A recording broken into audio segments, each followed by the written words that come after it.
இயேசுவின் அன்பு. கிறிஸ்து இயேசுவின் நாமத்தினாலே உங்களுக்கு அன்பின் வாழ்த்துக்கள். நீதிமொழிகள் 20ஆம் அதிகாரம் 22ஆம் வசனம். தீமைக்கு சரிகட்டுவேன் என்று சொல்லாதே, கர்த்தருக்கு காத்திரு, அவர் உன்னை இரட்சிப்பார். பிரியமானவர்களே, நீங்கள் கர்த்தருக்கு காத்திருங்கள்.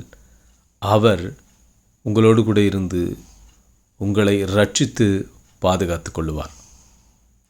ஒருவர் உங்களுக்கு விரோதமாக எழும்புகிறார்கள், உங்களுக்கு தீங்கு செய்கிறார்கள் என்று நீங்கள் எண்ணிக்கொண்டு, நானும் திரும்ப அவர்கள் செய்தது போலவே தீங்கை செய்வேன், அவர்களுக்கு விரோதமாக எழுந்து சரிக்கு சரியாய் செய்வேன் என்று நீங்கள் உங்கள் சுய புத்தியின் மேல் சாய்ந்து அதன்படி செய்யாதபடிக்கு எச்சரிக்கையாயிருங்கள்.